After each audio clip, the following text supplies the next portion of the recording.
Touya kumchinjiko ubofu neorombo hadidi chimwe chiro asiru pone soroto dosimbi rakunewi ye pa Calvary dinofu kama pasimu ndipo beseini Jesu ndo tukuchemera moyo wangu waipa Jesu ye wataura dinozo kuchenura dosimbi birakunewi Calvary dinofu kama pasi ndipo beseini ndapaje sekunewi jiroje seje pasi moyoje emuwiri uwewe yunarini dosimbi rakunewi pa Calvary dinofu kama pasi ndipo beseini dosimbi rakunewi munezi zitozenyu zinona rapaini eropa rora Kristu dosimbi rakunewi pa Calvary dinofu kama pasi ndipo beseini Jesu rikuya moyo wangu wazara zinonda kachenura biliku na Jehova dosimbi rakunewi pa Calvary dinofu kama pasi ndipo beseini dosimbi rakunewi pa Calvary dinofu kama pasi ndipo beseini dosimbi rakunewi pa Calvary dinofu kama pasi ndipo beseini ndipo beseini ndipo beseini ndipo beseini.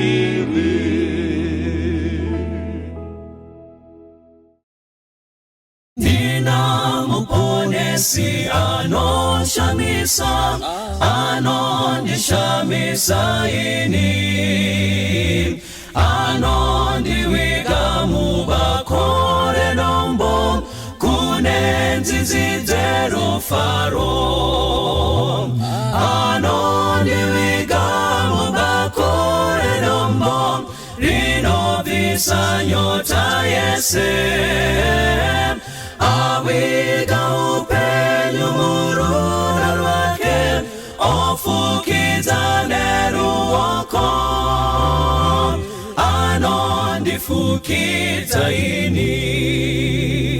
Ndina muponesi anoshamisa, anorerutsa mitoro, anondimisa ndizoteneki, ndiye anondipa simba, anondiwiga mubakore dombo, rinovisa nyota yese, awiga upenyu muruda rwake, ofukidza neruoko, anondifukidza ini. Nguva dzese anondikomborera, ndozadzwa nembiri yake.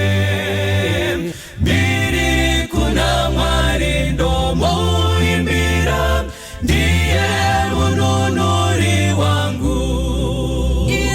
Anondiwiga mubakore dombo, rinovisa nyota yese, awiga upenyu muruda rwake, ofukidza neruoko, anondifukidza ini. Kuti ndapfeka mbiri ndozokwira, tokumba naye makore, ruponeso rudo runoshamisa, toimba tese kudenga. Kuti ndapfeka mbiri ndozokwira, tokumba naye makore, ruponeso rudo runoshamisa, toimba tese kudenga. Anondiwiga mubakore dombo, rinovisa nyota yese, awiga upenyu muruda rwake, ofukidza neruoko, anondifukidza ini. Anondiwiga mubakore dombo, rinovisa nyota yese, awiga upenyu muruda rwake, ofukidza neruoko, anondifukidza ini. Anondifukidza ini. Anondifukidza ini. Anondifukidza ini.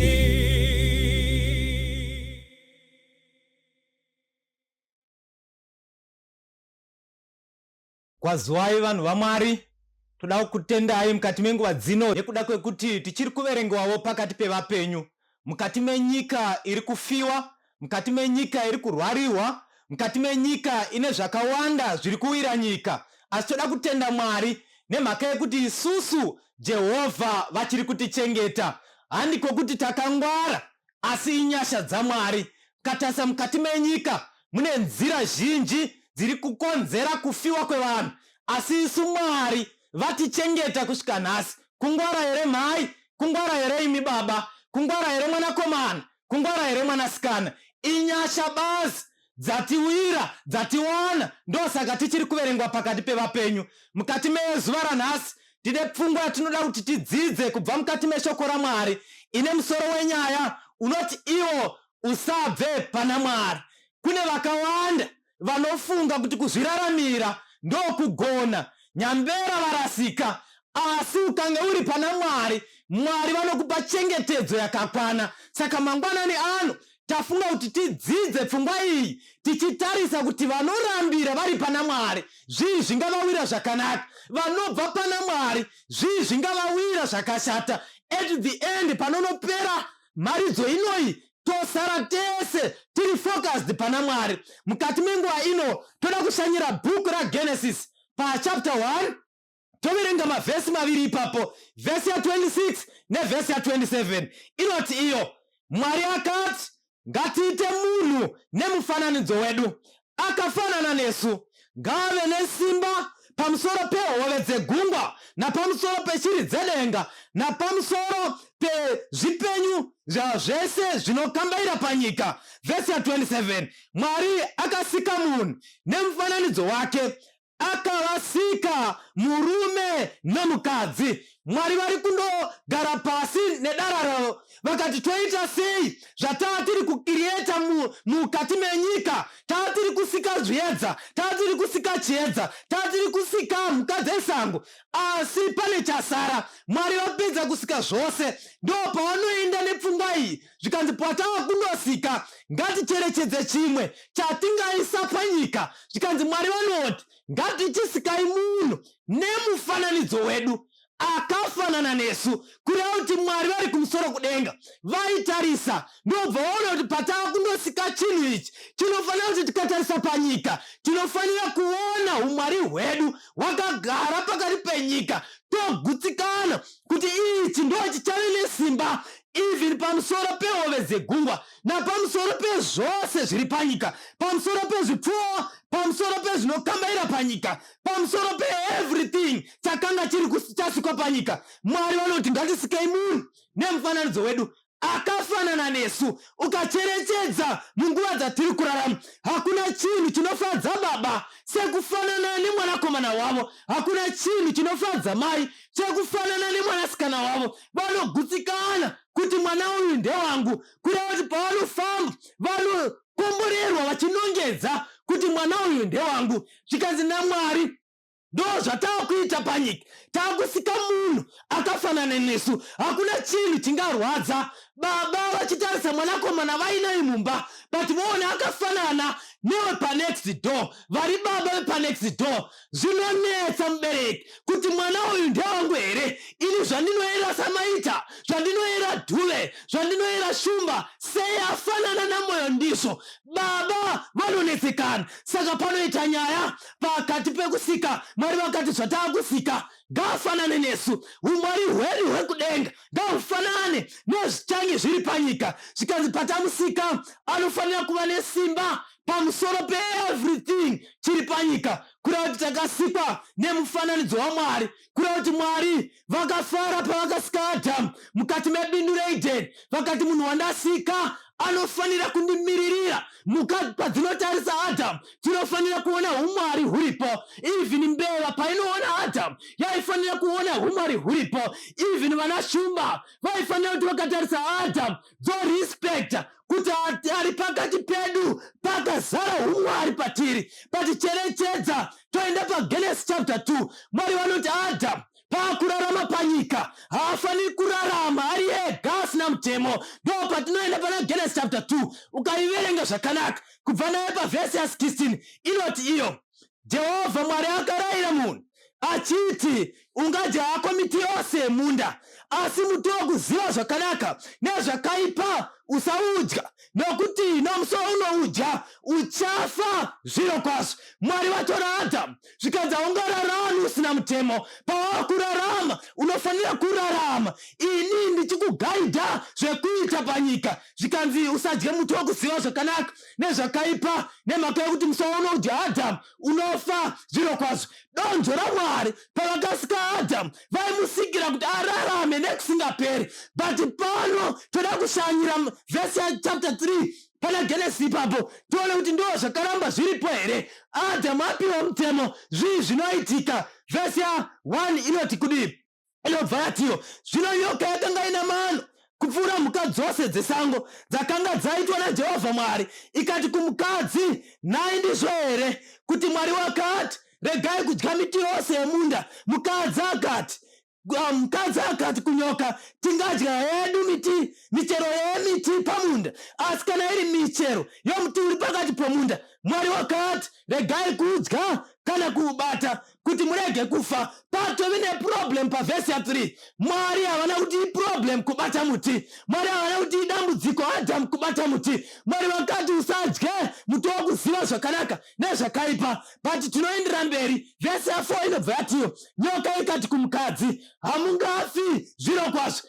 denga radeclare, Adam, ukasanditeerera pane zvandarayira, uchafa zviro kwazvo. Pavhesi ya 17 chapter 2 ya Genesis. But nyoka inoti kuna Adam, kuna Eve, nyaya iri pano ndeyekuti hamufi zviro kwazvo. Patove nedambudziko yeti Mwari vane zvavataura. Vhesi ya 5 inotiyo, nokuti Mwari unoziva kuti nomusi wamunozvidya nawo meso yenyu achasvinudzwa, mukava saMwari muchiziva zvakanaka nezvakaipa. Vhesi ya 6, zvino mukadzi wakati achiona kuti muti wakanaka kudyiwa uye kuti unofadza meso uye kuti muti unodikanwa kungwadza munhu, akatora michero yawo akadya, akapawo murume wake akadya naiwewo. Vhesi 7, ipapo meso avo vari vaviri akasvinudzwa, vakaziva kuti havana kusimira, vakasonanidza mashizha omuonde vakazviitira nguo. Teerera munhu waMwari, musoro wenyaya uri kutiyo, usabve pana Mwari. Ukabva pana Mwari unoparara. Adamu naEve vagara dare, nyoka iri kutaura nemudzimai zvikanzi iwe teerera, nyaya iri pano ndeyekuti zvakarayirwa naMwari zvekuti usadya muti wokuziva zvakanaka nezvakaipa. Vakazviziva kuti the very moment yamunodya muchafanana naMwari. Vokanganwa here naAdamu kuti Mwari vakanga vavasika neimeji yake. Panopo vonyengerwa newakaipa. Kune zvakawanda zvabvisa vanhu pakutenda nekuda kwezvinhu zvenyika zvinourayisa. Teerera munhu waMwari, wakaipa paanouya pamunhu anouya ezifi newechiedza, nyambera akubvisa pakundoponeswa. Zvikanzi nevhesi ya 8, teerera, Mwari vekudenga ngavavongwe pavanoona Adamu paakanga ari kurarama naEve vari kurarama vachibva pavari, denga harina kuramba rakanyarara. Mwari ngavavongwe, vanoti vari kudenga vanotarisa munhu awira mukati mechiri, vanomudongorera, vomuteverera, mhaka ndei vanoda kuponeswa kwavo. Vhesi ya 8 inobva yatiyo, vakanzwa inzwi raJehovha Mwari achifamba mumunda kotonhorera madekwana, munhu nomukadzi wake ndokundovanda pamberi paJehovha Mwari pakati pemiti yomunda. Pandiri kudai first part yokuti vakanzwa a voice from heaven, voice raMwari richitaura richidaidzira, Adamu uripiko, Adamu uripiko. Zvikanzi paakadaidzwa anoda kundovanda, zvikanzi paakada kundovanda denga rakamurangarira. Teerera munhu waMwari, kana wabva pana Mwari, Mwari wedu ndiMwari vanotirangarira, vanotiteverera. Even wanyura mumakuwa, Mwari havakusiya wakadaro, wanyura muupombwe, Mwari vanokuteverera. Adamu awira muchitema chekusateerera Mwari, denga rinoti munhu ndewedu, toita sei naye Adamu, zvikanzi ngatimuteverere. Zvikanzi voice rinonzwikwa richidaidzira. Ukatoverenga vhesi ya 9, Jehovha Mwari akadana munhu akati kwaari, uripiko? Mangwanani ano ndinoda kudaidzira pakati penyika. Mwari vari kutivhunza, makanyura mai paupombwe, makanyura baba mumakuwa, makanyura tete pakuita zvakaipa, denga riri kudaidzira, makanyurapo muripiko? Kureva kuti Mwari is so concerned nevanhu vake, vanoda kuponeswa kwedu. Mumazuva ekupedzisira hama, ramba uri pana Mwari. Mazuva ekupedzisira hama, iva pana Mwari, usabve pana Mwari. Ukatoverenga John chapter 3 verse 16, inototi for God so loved the world that he gave his only begotten son, that whosoever believeth in him should not perish but have everlasting life. Mwari vakadanyika zvokudaro, vanoteverera. Akafa muchitema chezvivi, vanomuteverera vamusiyi. Teerera hama, waroya zvakaita sei, waita upombo zvakaita sei, wamboba kwenguva yakareba, denga riri kukudaidza mangwanani. Hama mudikani, dzoka uzename pamakumbo aJesu, ndoega anogona kutibatsira. Toda kufamba nepfungwa yedu tiri pana Luke chapter 15 verse ya 11. Toda kudzidza ipapo musoro wenyaya uripo unotaura pamusoro pemwanakomana akarashika, but denga rikati tinofanira kuita something nemhaka yekuti chakasikwa panyika Mwari vanochida. Teerera pavhesi ya 11 pachapter 15 ya Luke inotiyo, zvino wakati mumwe munhu waiva navanakomana vaviri.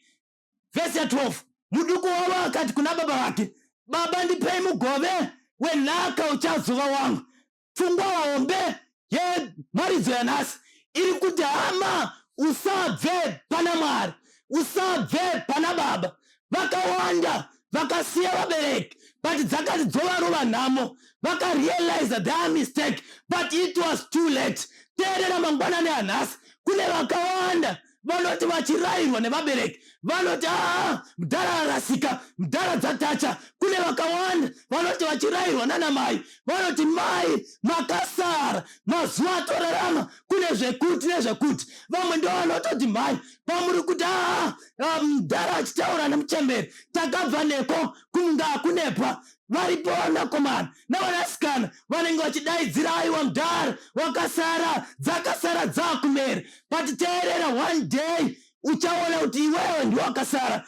Luke chapter 15 yobva yatiyo, zvino wakati mumwe munhu waiva nevanakomana vaviri. Hakuna chinofadza pasi pezuva sekunzi une mwana pakati penyika, waroorwa, watata, waane vana. Zvikanzi mudhara uyu nemuchemberi vakanga vaine vakomana vaviri. Hakuna chinhu chinofadza pasi pezuva sekudaidzwa kuti watovewo nevana vaviri vari vanakomana. Kureva kuti panotariswa vanakomana unototarisira kuti vafanane newe. Vhesi ya 12 zvikanzi izvo, teerera manje.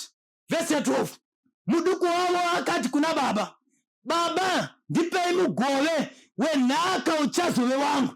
Akavagovera pfuma yake. Pava neproblem. Paita vanakomana vaviri. Zvikanzi mudiki wacho, ndinoona mudhara achitarisa vana vake, akanga achivarera nenzira yekuti ramangwana ravo ringe rakajeka. Saka ndinoona mudhara paakanga achirera vana vake anomeka sure kuti vaenda kuprimary, vaenda kusekondari, kuuniversity vaenda. Mudhara akagutsikana kuti zvose zvaida kusakurirwa pavanakomana vangu vari vaviri ndaita. Vana vangu vagraduate, everything zva in order. Kana iri nyaya yepfuma, mudhara aiti iripo, hapana chisipo. Kana dziri dzimba dzadziripo, kana dziri mombe dzadziripo, makamera anga aripo, pfuma yanga yakaringana pamushauri. Saka mudhara aigutsikana kuti I've done my part pavana vangu, but ndinotarisa nekuimagina, ndinoona vanakomana vaviri vakanga vaina mudhara. Chakanga chisisipo kuwanikwa kwemabasa semazuva ano ekuti unogona wagraduate, waita everything zvava in order, but basa roshaikwa. Saka ndinoona mufana anoona mazuva achipindana, anoona zvinhu zvese zvisiri in order, but mudhara amuendesa kuchikoro zvafaya. Akati panapi pane zvaakuda kuitwa nemhaka yei. Pandinotarisa vhesi ya 12 inondiratidza kuti mufana uyu paanotarisa mudhara wake anotarisa grey. Akati mudhara ava mazuva ake ekundofa anenge oswedera, nemuchemberi bvudzi rachena iri rakuratidza kuti mazuva akundofamba. Saka tikaita zvekutamba, mudhara nemuchemberi vakafa vasina kutisiyira nhaka. Pamwe pada tichanetsana nemukoma kuti nhaka yedu yogoviwa sei. Saka panoita nyaya, ndinoona muning'ina haana kungoita stage yekutanga yekungoenda pana mudhara. Isi tichikura taiziva kuti kana une chaunoda pamubereki waenda through kuna mai, wataurira mama pane zviri kudiwa kuchikoro, mai ndo vaiziva kuti nyaya yangu ndinonoipresenta sei pana mudhara. Saka ndinoona mufana uyu anotanga ataura nemukoma wake, mukoma tarirai madhara edu nemuchemberi mazuva afamba, but tikaita zvekutamba nhaka inogona kuzotorwa nana bamudiki, inogona kuzotorwa nana tete. Saka ngatigare tapiwa twedu, takufamba netwedu. Saka mukoma painzwa nyaya iyi anoona kuti nyaya yauya nemufana wake haina kumira kwazvo, tikandoikanda kuna mudhara pamwe tichadzingwa. Saka mufana paitarisa mukoma anotarisa kuti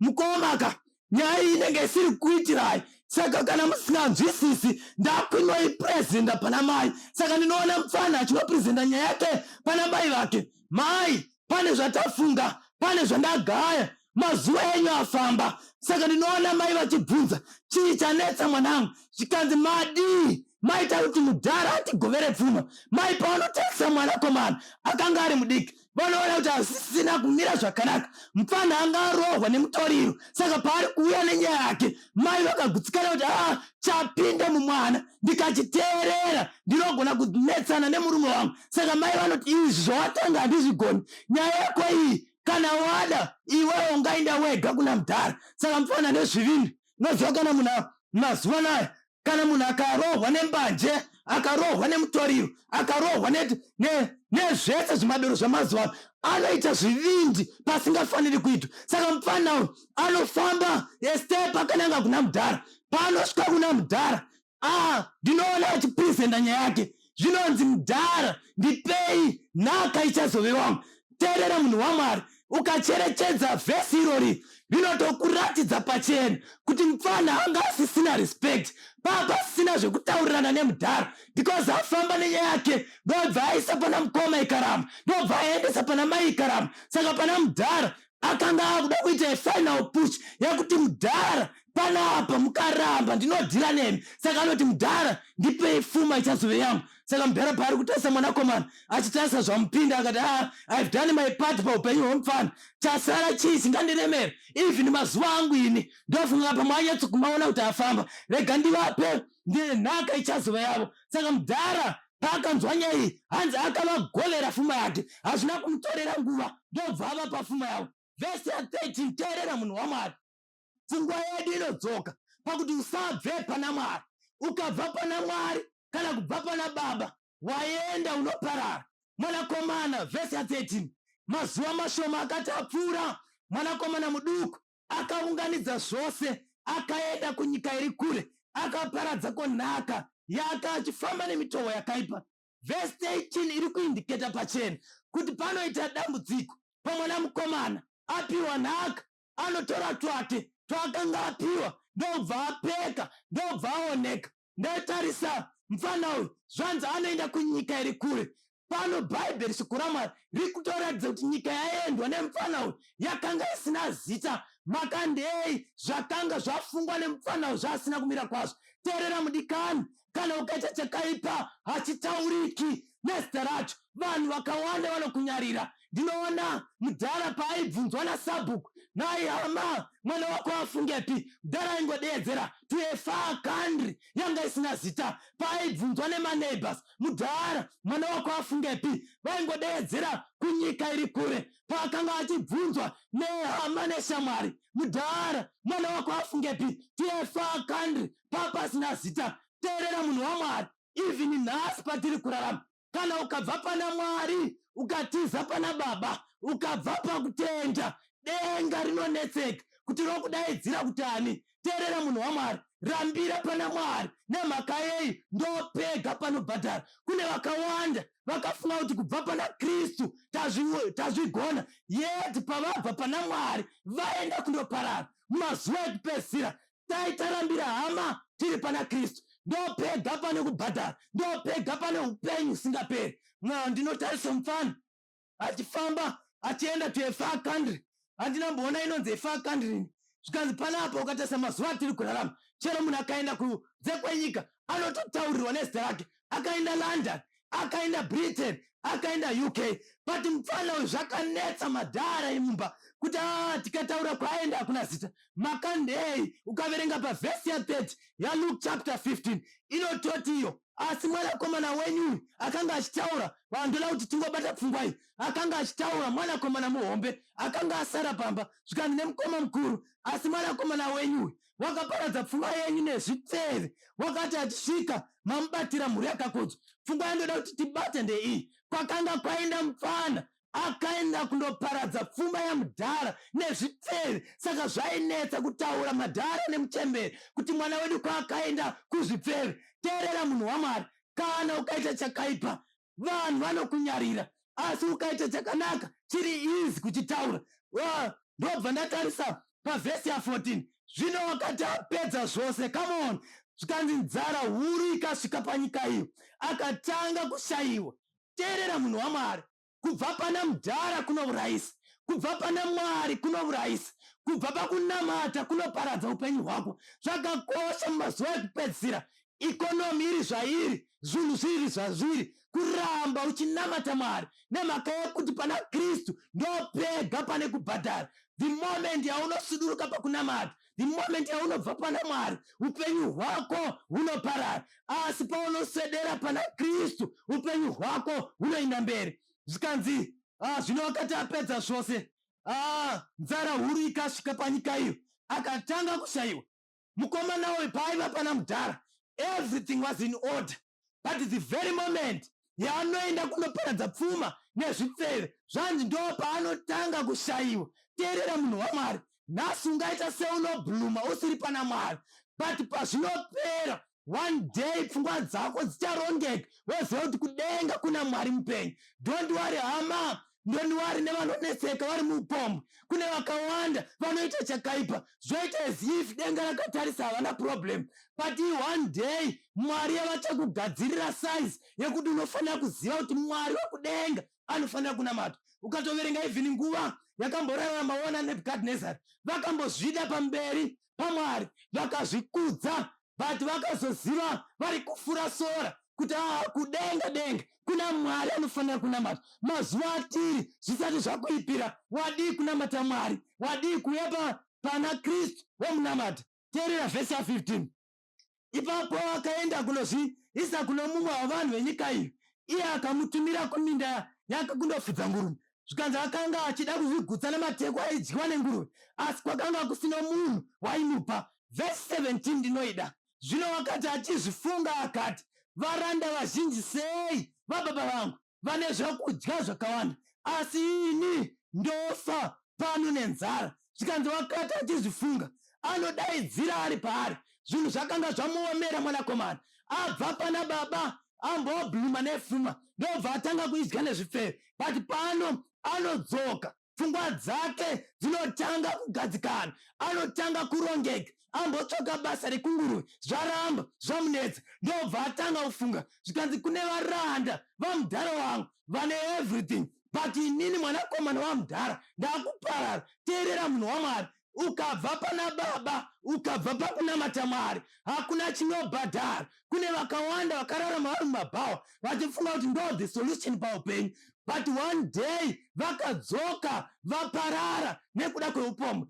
Kune vakawanda vakanga vachimwa doro vari mumabhawa vachiti vachifamba zvaita sekuti ndo vari right, but one day pavakazotarisa vanoona even kana mapapu akanga aparara nedore, akanga aparara nefodya, akanga aparara. Teerera munhu waMwari, kudzoka pana Kristu ndo basi kunobhadhara. Rega timhanye nepfungwa yedu tindopeta pfungwa yedu yekuti usabve pana Mwari. Vhesi 18 inotiyo, ndichasimuka ndiende kuna baba vangu nditi kwavari, baba ndatadzira kudenga napamberi penyu, handichafaniri kunzi mwanakomana wenyu, mundiite somumwe wavaranda venyu.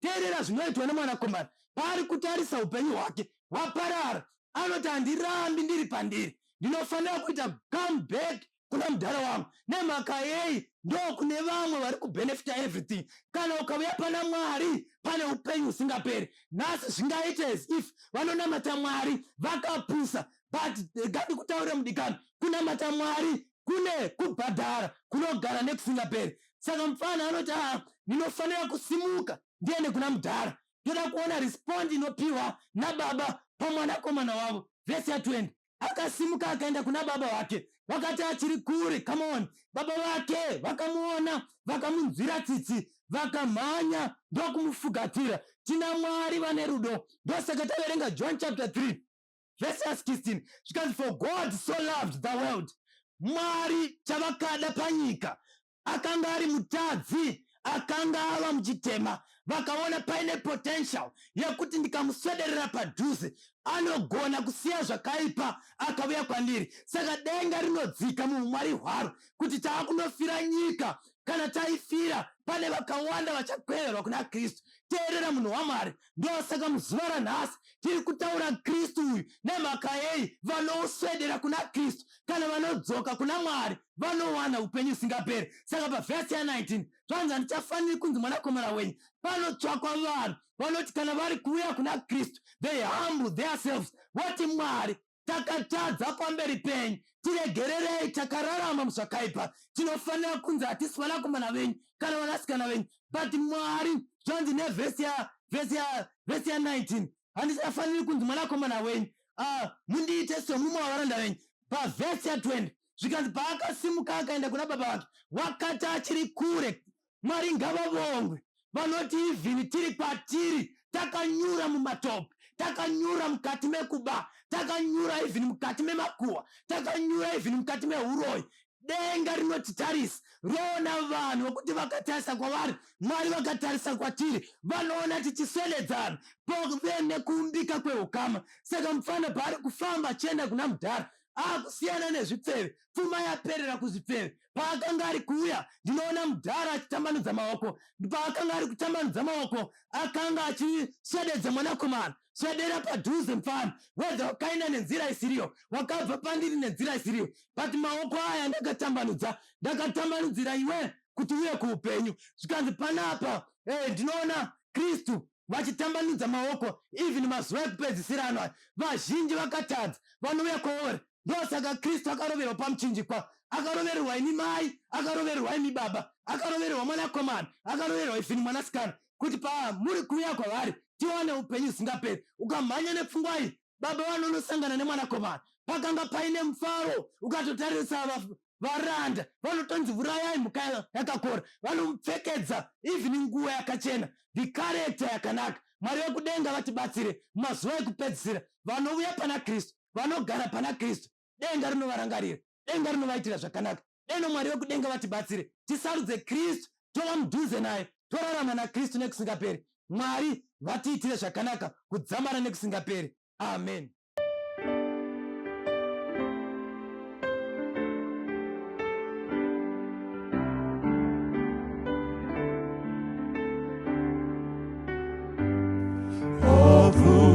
Mighty Famene we say Kai Tairoki Mobatenu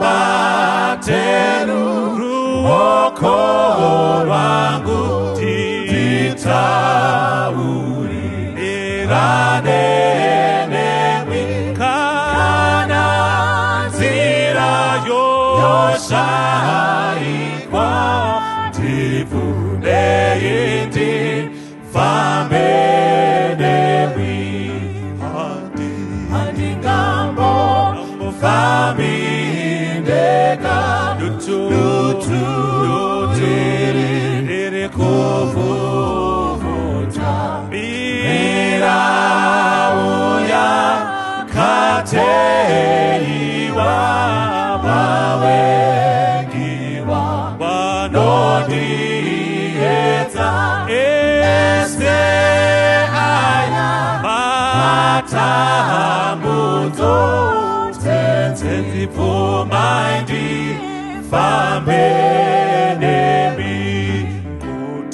Kuti mandi pazororo Sepasi zizino Wanado Dozo famba Nekushinga Ini ndotakura Iwa Muchinji koda Karadi Wone Zioni Tezi Fumaindi Tifambelemi Kuti mandi pazororo Sepasi zino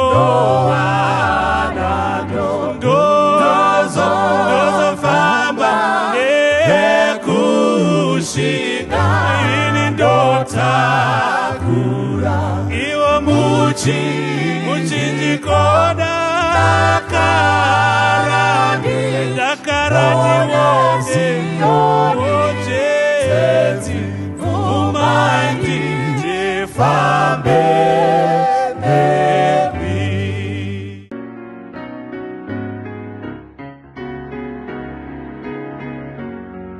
Mukristu Tenzi yakutuma Eno onemu Nodo mu mawoko Enda zishinda biro sekamba utarize mandu iwakamba ona iwakamba utarize mandu ona iwakamba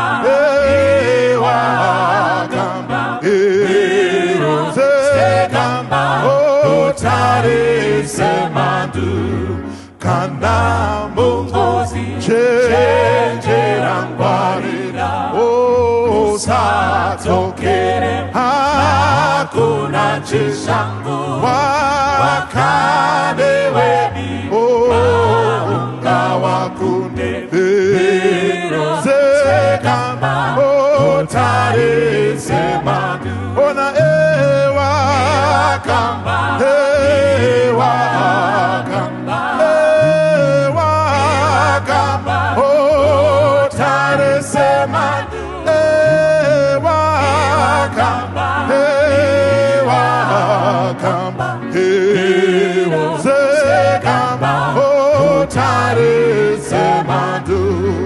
Bastarate zewera mesimba renda unise oreko mago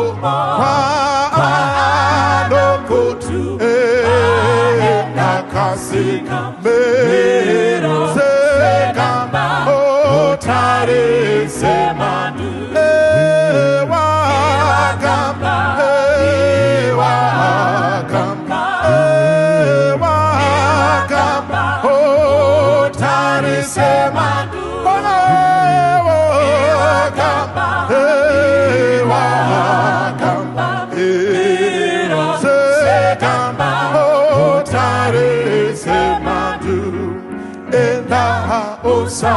Tenzi aripeshmo ano pasisi le kukunyara rodo rakese karwezi mbukwenda sekamba otare semandu ona ewa kamba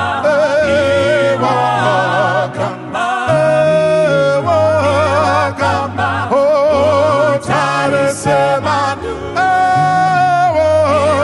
kamba kamba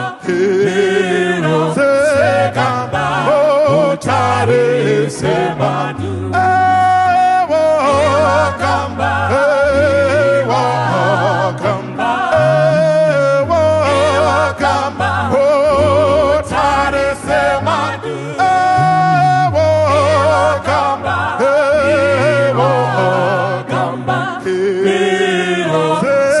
kamba otare semandu.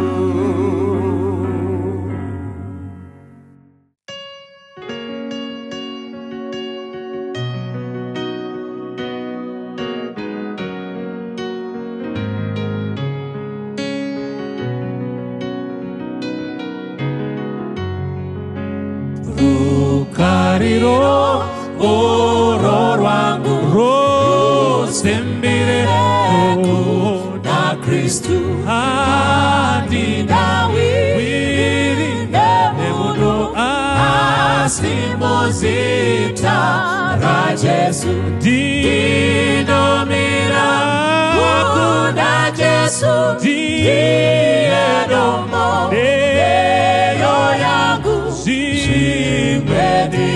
Tichanyura zangu kuti awi kwa matiti zake no karira mepa uro yesima ruokora kendo bata dinomira kuna Jesu deyo yangu tichanyura zangu sifungo sikwinile kulabo aba